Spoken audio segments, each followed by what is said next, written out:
Hello sweet people, and what are we making today? Ah yes, this beautiful collage tapestry. I've designed it to represent the simplicity and innocence of childhood. It's wonderfully tactile and easy on the eye, reaching straight out to your playful inner child. This video is a visual companion to my full text and photo tutorial available in my Etsy shop. There you'll find detailed recommendations for tools and materials, the full pattern, ideas on more colorways, design sheets to create your own tiles, and even a printable care tag you can attach to the tapestry if you're making it as a gift. I've also included an extra pattern page to make a smaller version of this tapestry if you feel that this size of a project will suit you better. Liking this video will help me immensely to reach more crafty people like yourself, so please hit that button now before you get too deep into the project. I believe that through making we find renewal. The creative process offers energy, clarity, and a quiet place for healing. Let's begin with preparations first. If you don't have a big backing piece for your tapestry, you can make it out of two standard sized pieces, which are generally 20 by 30 centimeters. You'll need to lay the two pieces really close together, side by side, aligned on their longer edge. Lay a strip of fusing web over the joint. Gently iron on low heat first, then cover with a piece of cloth, increase the heat, and iron to bind the pieces and the strip together. There will be a narrow gap which will be fixed in later steps. There are two ways to go about transferring your pattern pieces to felt, using adhesive paper and not using it. If you're not using label paper, print out full pattern A and full pattern B pages. Cut out all the pieces from the page A. Take your time, use sharp scissors and keep your pieces tucked away in an envelope so you won't lose any of them as you're working through. There are many pieces that will require precision. I recommend adding extra backing to the tile piece. It'll need to be used many times, so it's best to have it properly backed. To transfer the pieces to felt, use chalk or an erasable pen and follow the cutting layout on page 11 of the instructions. Just lay your pieces on felt and trace around them, one by one. Cut out the background piece from the full pattern B page. Using the scissors edge, score along the folding lines. Then fold horizontally first, and then vertically, or whatever order works best for you. Using a hole puncher or a thick tapestry needle, make holes as marked on the pattern. Pierce through all 4 layers of the pattern at the same time. The edge holes are easy, but the middle ones are a bit tricky if you're using a handheld hole puncher similar to mine. You'll need to fold the side a bit more to make it happen. It's no problem if you're using a thick needle or something sharp like an eyelet tool. Unfold your template for tracing. Pin it to felt.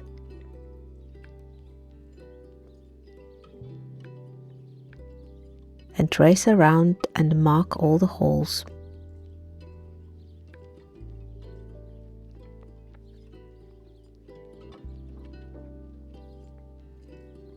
If you're using adhesive paper, you will need to print out the adhesive pattern A and B pages, plus the full pattern B as described earlier. See the time code in the description for your convenience. Cut out the sections from adhesive pattern A as marked by dashed outlines.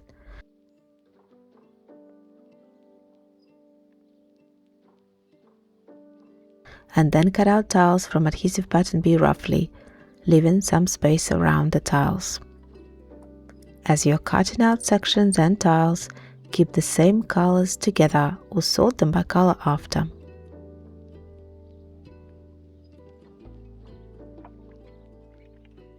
Use the cutting layout on page 11 as a guideline for sticking your pieces to felt, or you can arrange pieces on your felt the way they fit the best.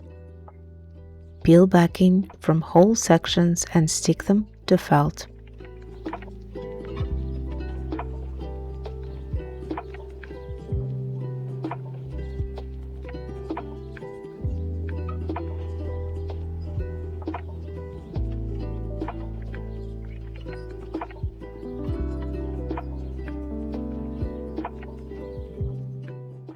Make sure to use the cutting layout on page 11 for the pieces in forest green, and note the space that is intentionally left for a backing piece. You will need to stick or transfer your pattern pieces around this area.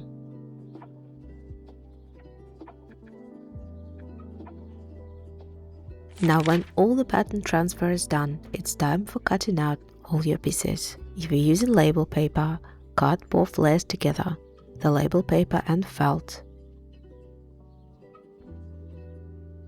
Then just peel the paper layer off. Cutting out the scallops on the tiles can be a bit challenging, but it's all in a technique.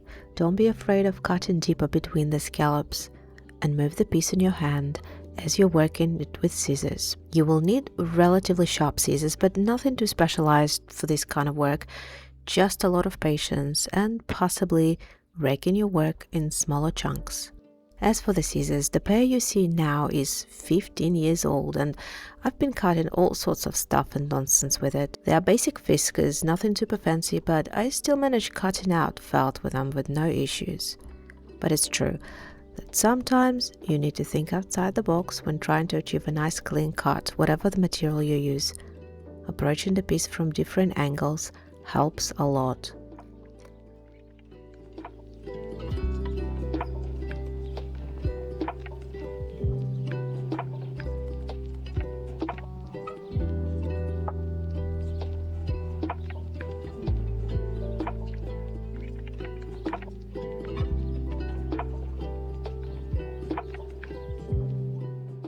My little tip here: I never throw away felt offcuts, but store them in Ziploc bags sorted by color.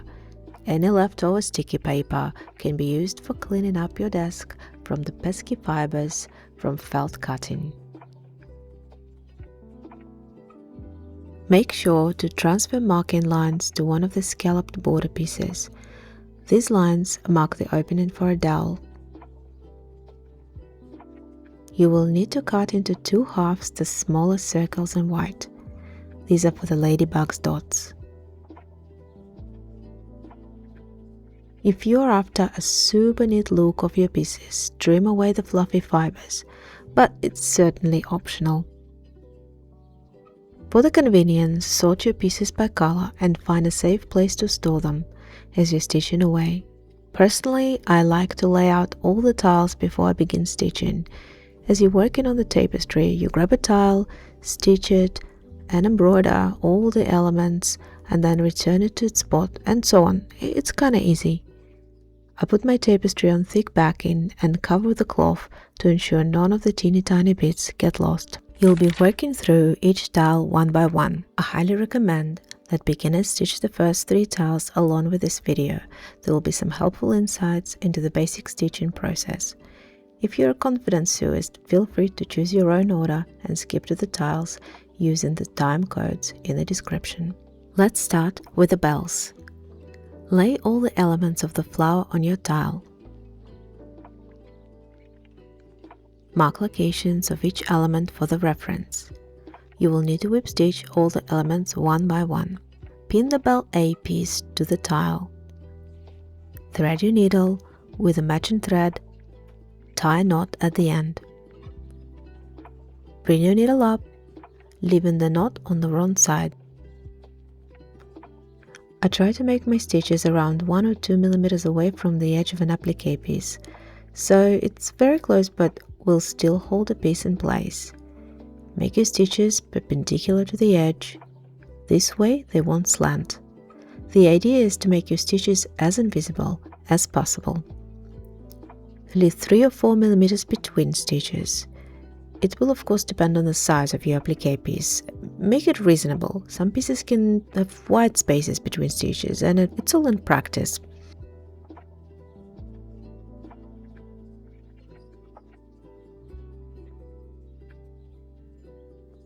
I generally don't like stitching in tips of whatever pieces I'm working on. Instead, I make stitches on either side of a tip. Stitching into a tip can sometimes destroy the integrity of felt.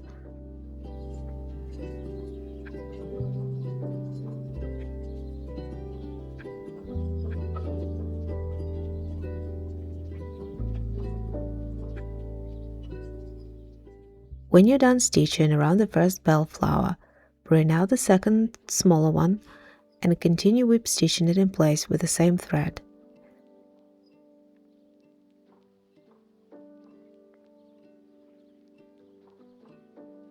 You will have a smaller float at the back. Just make sure not to pull it too hard so it doesn't tighten your felt piece. Continue stitching the flower in the same fashion, and when you're done, bring your needle to the back and make a knot.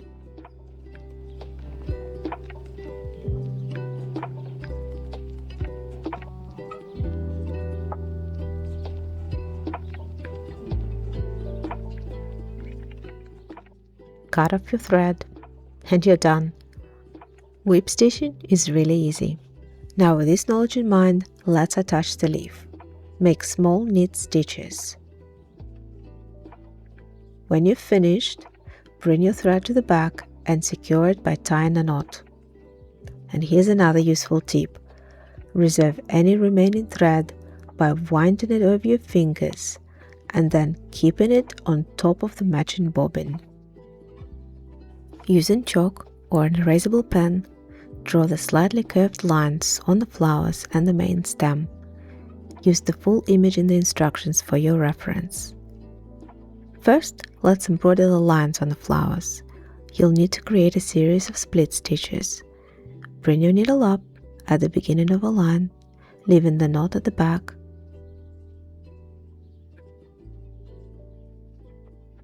Make a first stitch.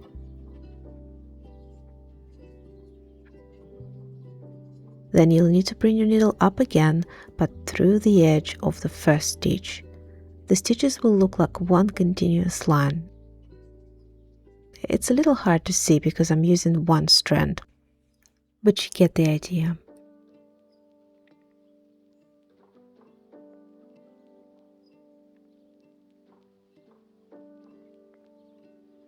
Move from one line to another, leaving a short float at the back. I'll leave you now one-on-one with these slow, quiet stitches. See you in a bit.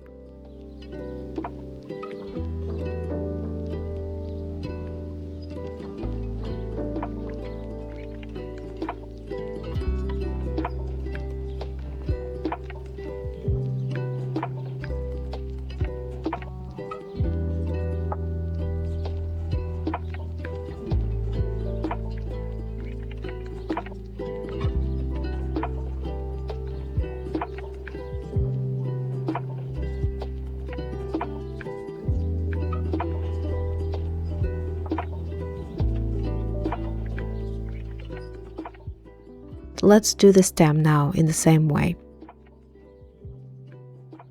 As the stem curves a bit, keep your stitches smaller and then longer again for the straighter sections.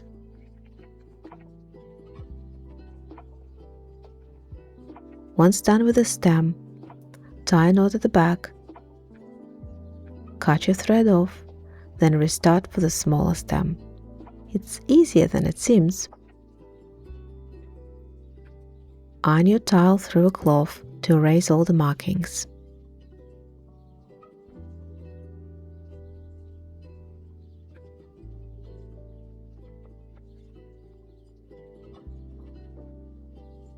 The peapod is next. Start by deciding on the positions of your peapod and the top leaf. It's usually enough to get you started because all other elements will be attached around these two. Mark their locations. Pin the peapod in place. Whip stitch the peapod first. Remember the main rules. Small stitches close to the edge but long enough to keep the piece in place. Stitches not slanted but perpendicular to the edge you're working on. Avoid stitching into corners where felt might give in. Rather stitch around. And always secure your thread at the back with a knot once you finish stitching. Whip stitch the piece in place, starting with the bottom one. Work them all without changing your thread, leaving short floats at the back of your work.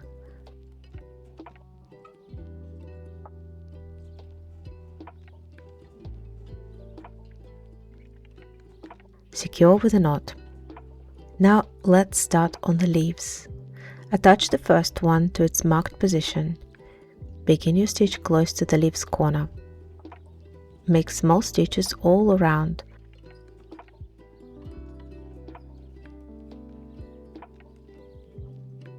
And don't cut your thread just yet. Instead, grab a pen and mark a slightly curved line going from the center of the leaf toward the peapod. Then working one by one, start attaching the rest of the leaves on either side of the marked line.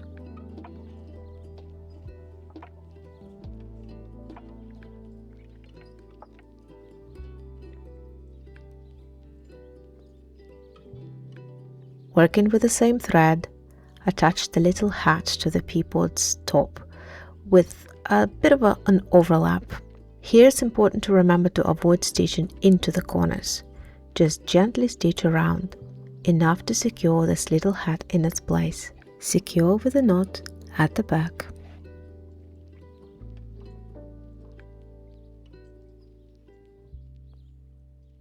Using a pen, draw the vine curl and the stem coming out of the peapod's hat. Use the reference image for accuracy.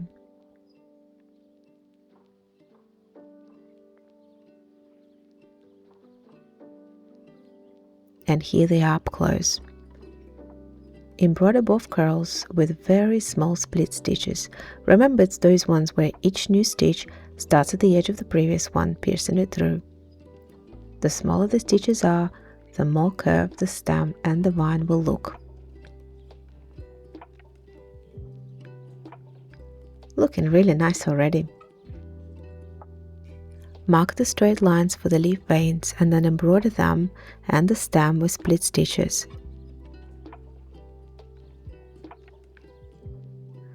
Start with the top leaf, then move on to the stem, then embroider one continuous line for the pair of leaves.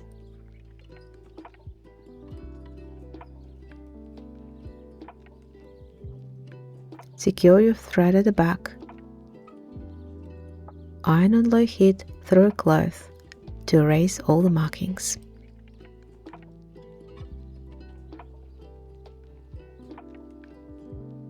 Little cherries are next. Lay your cherries on the tile and mark their positions with a pen. Mark the top center point of the stem as well. Whip stitch both cherries in their places. I'm sure you remember the drill. Mark two curved lines for the cherry stems converging at the top center point. Start embroidering the stem at the base of a cherry, moving upward.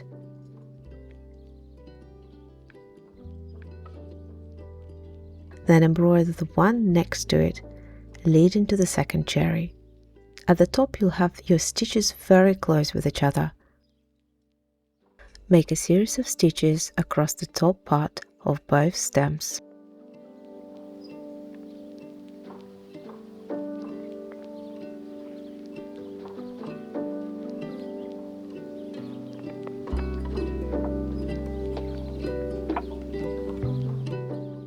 Whip stitch the leaves on either side of the cherry stem. Do you remember not to stitch into the corners?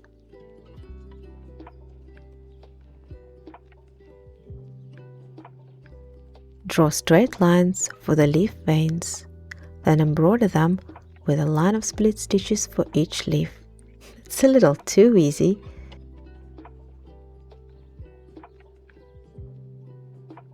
For the last touch, let's embroider some highlights. Iron on low heat through a cloth to erase markings.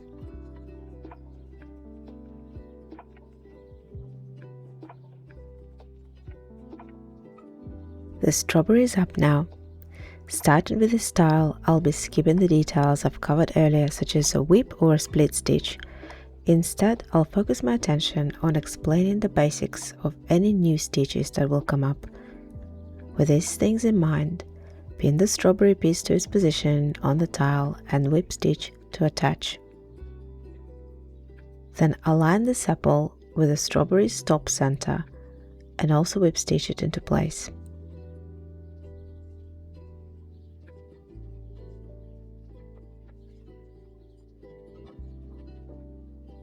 Mark the strawberry slightly curved stem and then 6 dot points for the seeds.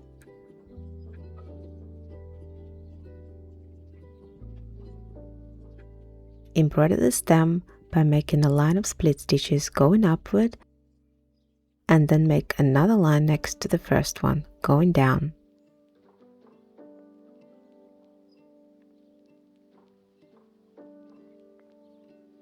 To create a single seed, we'll use the lazy daisy stitch. Bring your needle up, leaving the knot on the back side.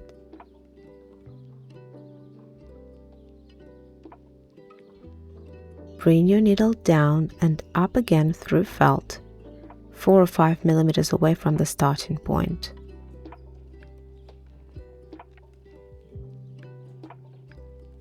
Wrap your working thread around the tip of the needle. Pull the thread through. Then bring your needle down to the back side again.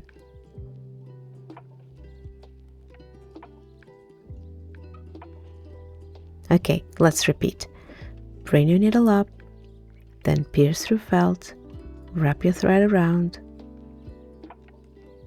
pull through, and back to the wrong side.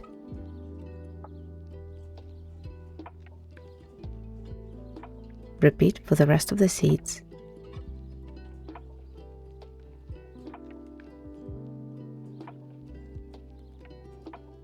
And you're done. Iron your towel to erase the markings.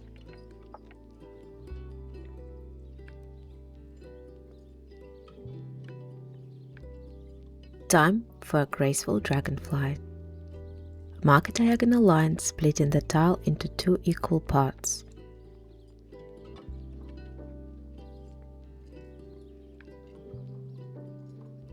Lay out the dragonfly's wings on either side of the line and mark their locations. I usually make small dot points for the tips and bases of the wings. Whip stitch to attach all 4 wings one by one. Start at the base of each wing. This way you won't have any long floats at the back of your work, and you can work with one thread without cutting it off.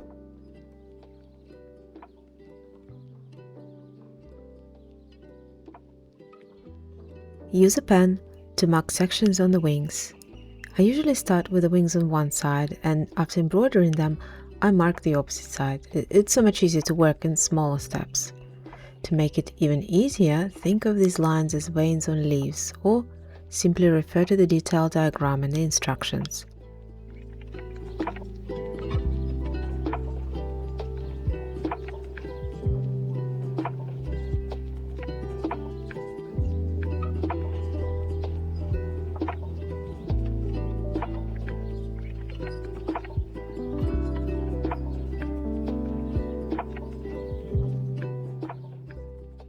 Here they are up close.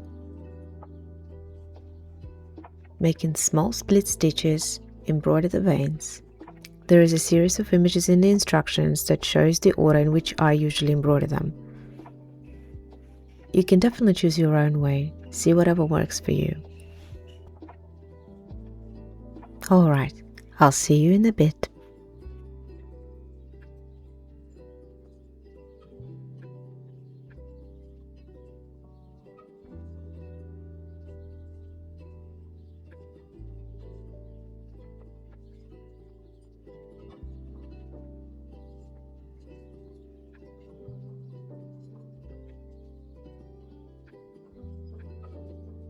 And just like that, it's done. Mark the end points for the dragonfly's body. The length should be approximately 4 centimeters, with a 0.5 being above the wings. To make a body, you will need 6 strands of the floss. 6 strands is a bit of a pain to thread all at once. Instead, thread 3, then match the ends of the thread and tie a knot. Make a long stitch from the bottom of the body to the top. Then, make another one in the opposite direction, starting a millimeter or so from the first one, just not in the same spot, but ending in the exact same point. kind of like a very long V.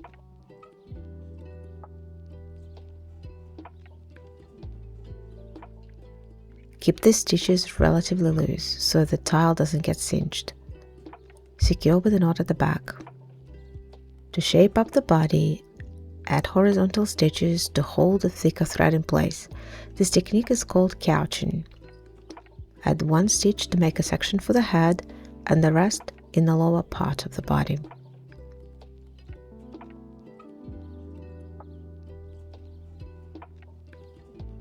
Looks a lot more like a dragonfly already.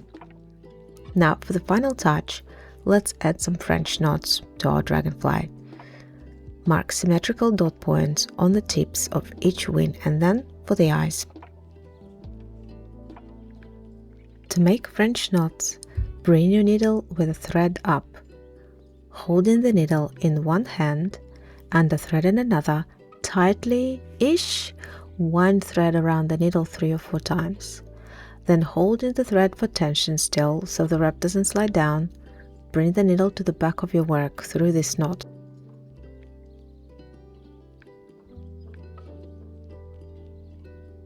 Well, let's try again. Thread up, 3-4 wraps, needle to the back. You got it. Make 2 more knots on the opposite side and 2 more for the dragonfly's eyes. And you're done. Iron your tile to erase the markings.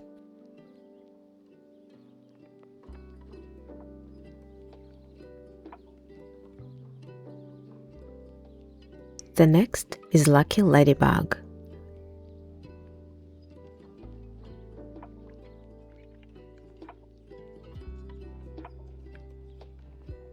Start by pinning the ladybug body piece to the tile and whip stitch it in place. Attach the green piece on top with a slight overlap.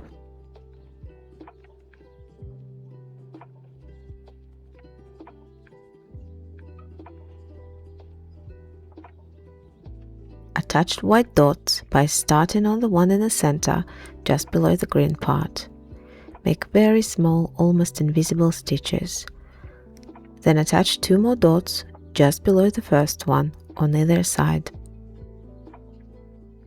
Do you remember those halves we've made earlier? Now it's their time to shine, or more accurately, to be stitched on.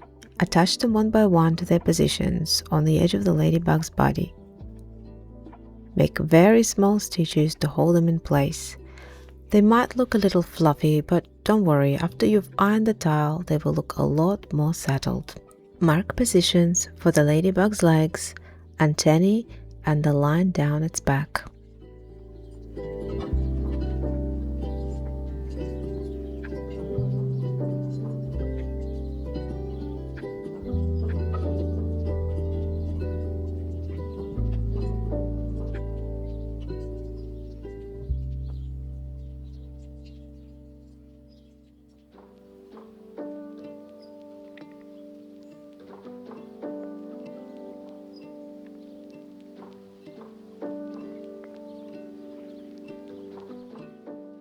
Start by embroidering the thicker line on the ladybug's back with small split stitches. To make each leg, you need to follow this technique. Make 2 convergent stitches for the leg's boundaries, then add 2 more in between to fill in the space. Add 2 shorter stitches for the foot. Do ladybugs have feet? Well, let's assume they do. Repeat the same pattern for every leg. Make 2 convergent stitches to define the leg, 2 more stitches to fill, and 2 more for a foot. It's a lot easier than it might look. It's very cute. Let's embroider the antennae now. Make 2 stitches for each antenna, topped up by tiny French knots. To breathe in more life into your ladybug, add 2 highlight stitches on either side of the head, and you're done. Iron your tile to erase the markings.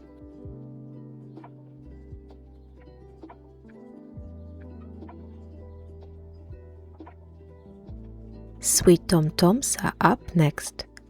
Rotate the tile to face you diagonally. Lay out the tomatoes starting with the bigger one in the corner.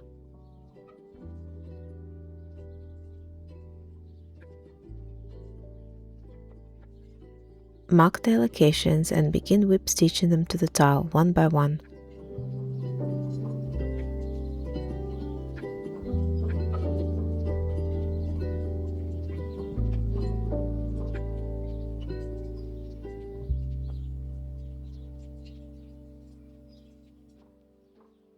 Draw the main branch connected to the bigger tomato and stems connecting the branch and the smaller tomatoes.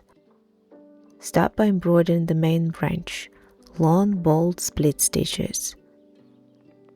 When you reach the center of the bigger tomato, embroider the sepal by making 3 longer stitches crossing in the middle.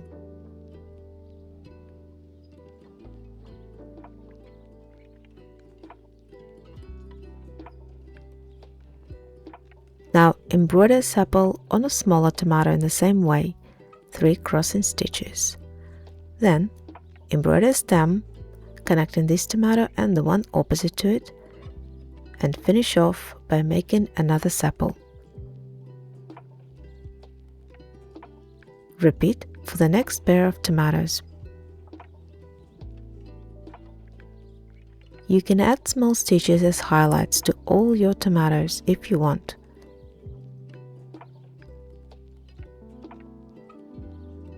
And this was really easy. Iron your tile to erase the markings.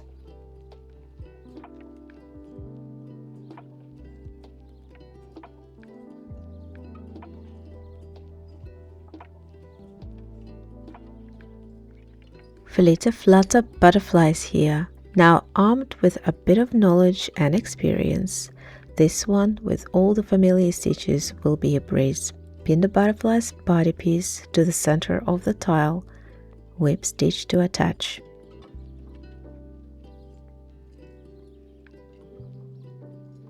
Align the orange piece to the center of the wings. To attach it, place the first stitch in the top middle. This will ensure the best alignment.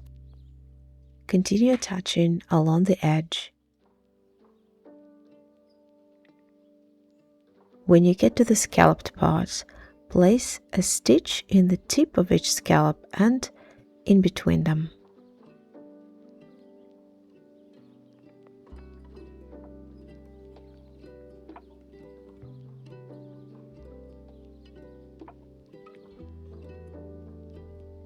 Attach the middle section of the butterfly, starting in the center.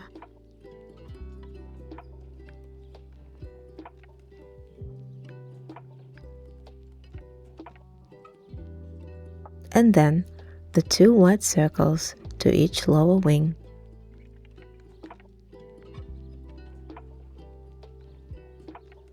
Draw dots on the tips of the upper wings and in the center of the white circles. Add curved lines for the playful antennae. Embroider the antennae, making very small split stitches for the curved sections. Make French knots on the upper wings and eyes, and 2 more in the center of the white circles. Iron on low heat to erase markings.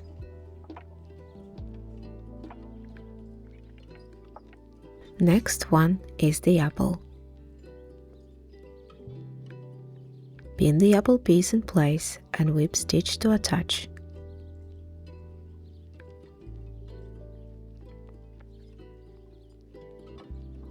Align the pink slice to the right side of the apple and whip stitch into place it as well.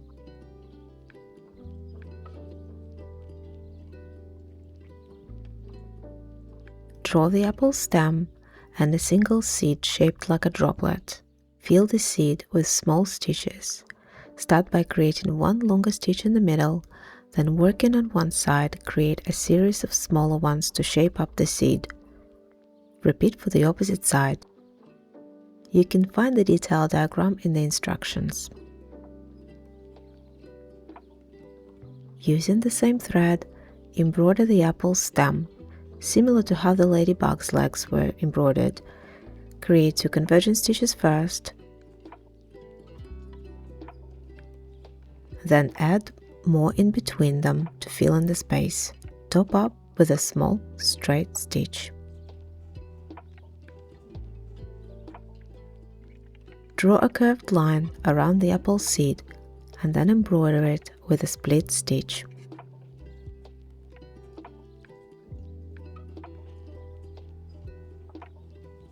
Whip stitch the leaf to the side of the stem. Draw a straight line across the leaf for a leaf vein and embroider it with a split stitch. Draw highlights on the apple if you want, then embroider them by split stitching.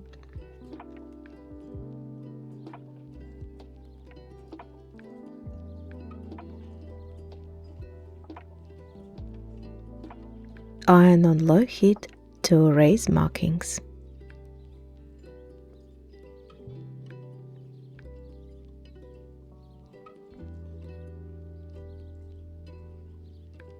Here comes the acorn.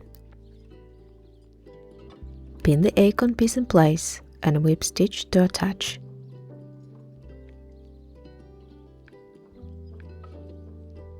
Attach the acorn's head as well, slightly overlapping the acorn on top.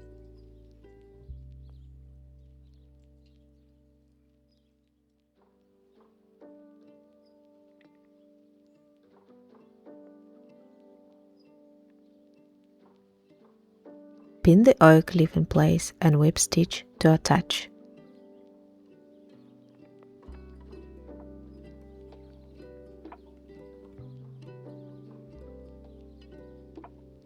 Draw the leaf veins and some highlights on the acorn itself.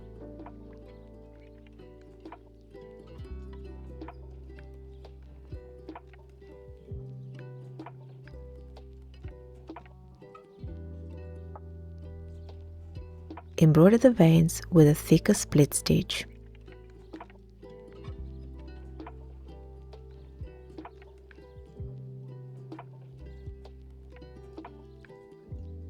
Then add highlights as well.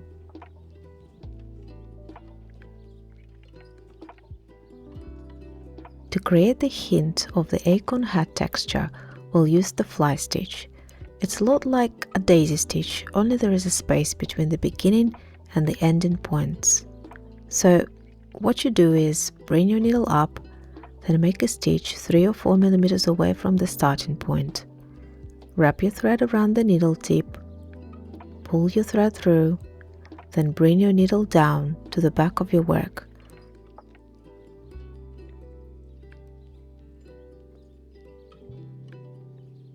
You can fix it up a bit to make it look more rounded, like a U shape.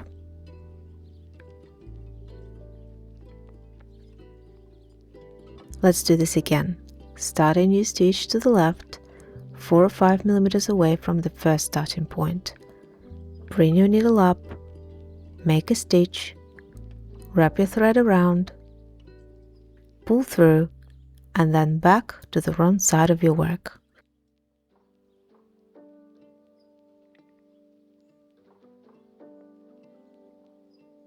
Make one more stitch on the left, followed by 2 stitches above the first line, and then one more on top, kind of like a brick pyramid. Iron your tile through a cloth to erase the markings.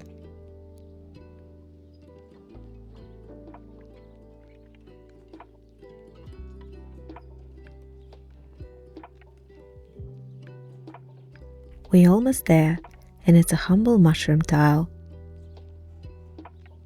Attach the mushroom leg to the center bottom of the tile. Add on a mushroom hat with a slight overlap.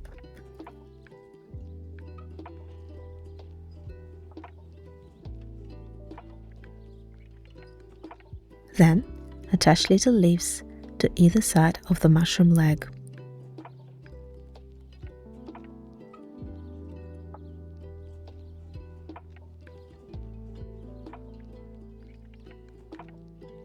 It's optional, but you can mark boundaries of the fly stitches before you embroider. Refer to the diagram in the instructions, mark 4 dots in the bottom for 2 stitches and 2 on top for 1 stitch. Make 3 fly stitches on the mushroom hat in the exact same way as it was described earlier for the acorn.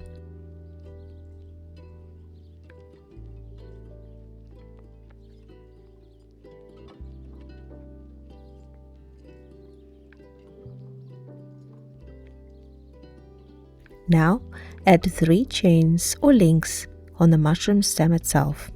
As I was reading up on the names of embroidery stitches, I realized that the stitch I was referring to earlier as lazy daisy is properly called link, but many chains can make up petals for a lazy daisy, so you live you learn.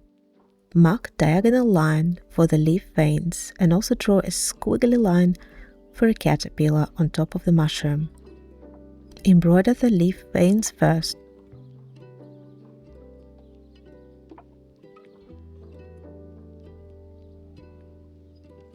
To create a caterpillar, you'll use a technique called couching. A thicker thread is laid on the fabric and secured with very small stitches worked across its length. You will need to create a very loose stitch, a float, on the face side of the tile, equal to the length of drawn caterpillar. Pull your needle up from the back, create a float, bring your needle to the front side, secure with a knot, cut off the thread.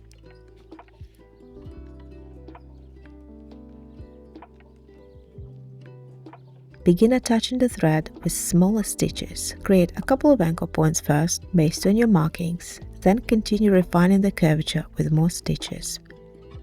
Make as many stitches as needed to create a smooth, curved caterpillar.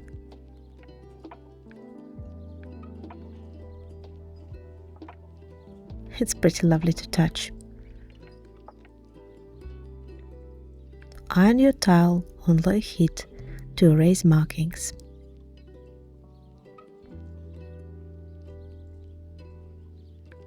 Flower power and the last tile.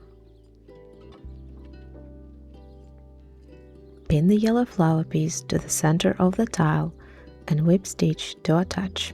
The same as with the scalloped edge earlier, you can make stitches only on top of the petals and in between them. I've chosen to add an extra stitch in this video, but it's purely optional. Attach the pink flower with even more whip stitching.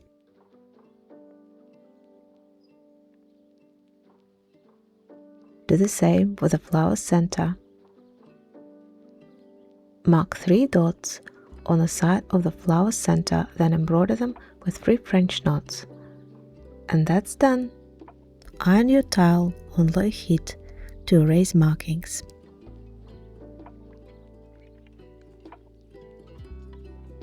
The last tile, and it's time to admire your beautiful work for a bit before we move right along with attaching each tile individually. I prefer to start with the dragonfly tile followed by the butterfly one. They would be a little more challenging to attach than the others since being in the middle. Begin by aligning your dragonfly tile to its position. Match the dots on the background with the corners of the tile. Pin the tile in place with a couple of sharp pins. To make it less challenging, fold sides of the background as you're working on the tile. Start your whip stitch. Remember to make a stitch for each top of a scallop and a stitch for in between them. After these 2 tiles are attached, you can choose whatever order you prefer, it doesn't matter much. Make sure to align tiles to the corner dots and stitch them in place with a matching thread. I'll tell you a little secret why I've chosen to make the edges scalloped for the tiles. Simply because if the edges aren't aligned perfectly visually, it won't be as noticeable.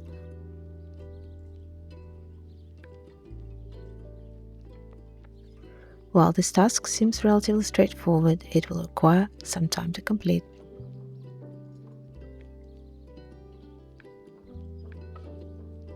Move your tapestry to an ironing board, the wrong side facing you. Align the straight edges of the scalloped borders with the short edges of the tapestry. You need to try your best to have no visible gap between them. edge to edge. Work it one side at a time. Place a strip of fusing web over the joining line.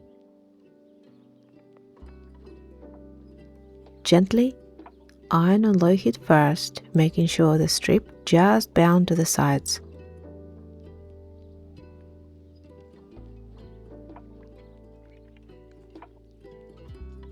Cover with a piece of cloth and increase heat. Iron over to ensure the strip and the pieces are bound together really well. There will be very small gaps over the joints, and I usually like to remove them by adding a whip stitch, joining the two sides together. Repeat for the second edge.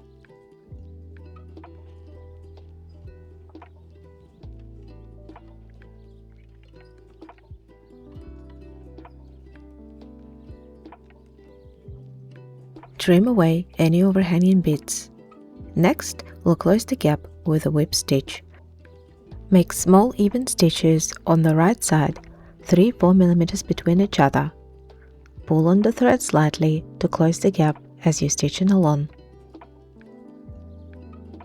The stitches will look almost invisible with a very slight bulge at the back from closing the gap. Iron the tapestry lightly once you've done stitching. For the backing, you will need to align your tapestry with the felt piece you've reserved earlier. If you've made your bigger piece by combining the two smaller ones, make sure the joint is on the wrong side, facing you in this case. Pin the pieces together and trace the outlines of the tapestry to the backing piece.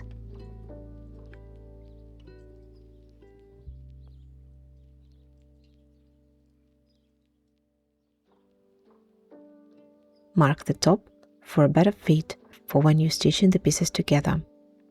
Cut out your piece along the traced line.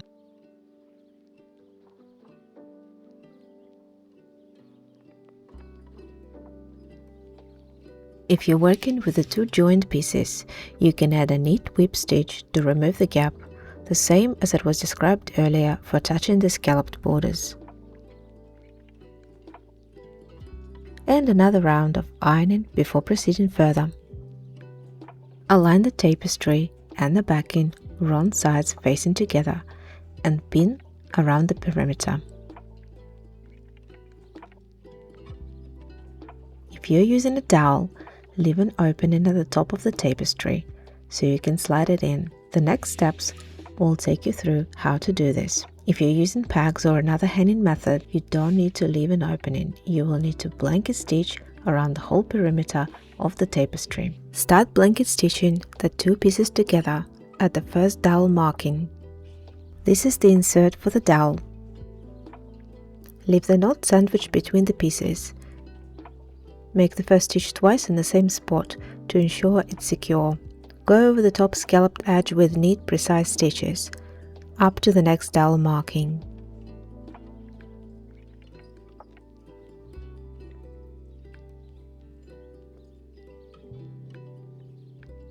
Make the last stitch twice in the same place.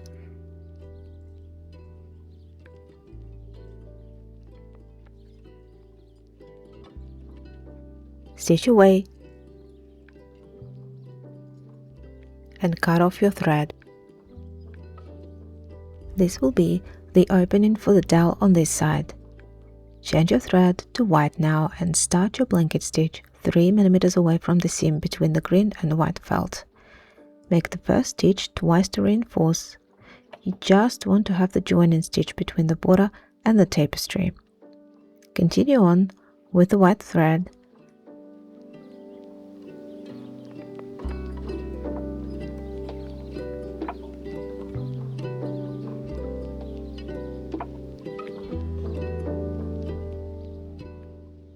Then, as you reach the border, change it to green again.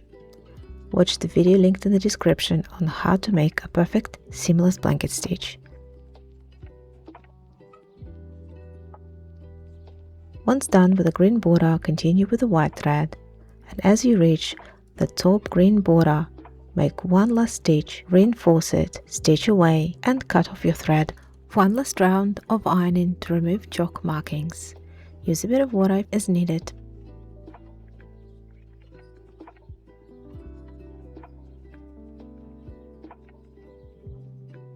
To make a hanging string for the tapestry, grab the required length of a ribbon. For polyester blend ribbon, slightly melt the short edges over a candle to prevent it from fraying. Work fast but with caution. Fold around 4 cm to the wrong sides to form a loop. Stitch through the layers at the base of the loop.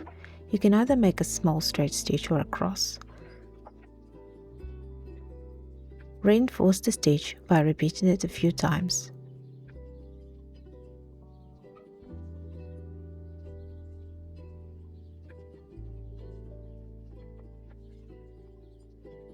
Make another loop at the opposite end of the ribbon. Before inserting the dowel into your tapestry, you can smoothen it lightly with sandpaper. I like to sand off the edges, making them a bit rounded.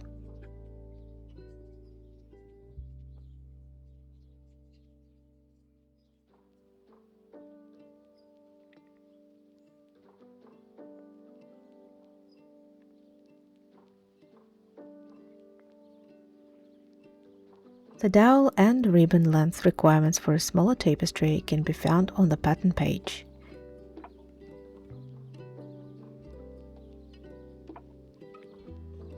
You can whimsy it up with a cute little tassel. Thanks so much for traveling along and your patience. I really hope you've enjoyed this little challenge and will adore your very own tapestry. Leave a comment if you like this tutorial and subscribe to see more of my videos. Support each other and stay crafty.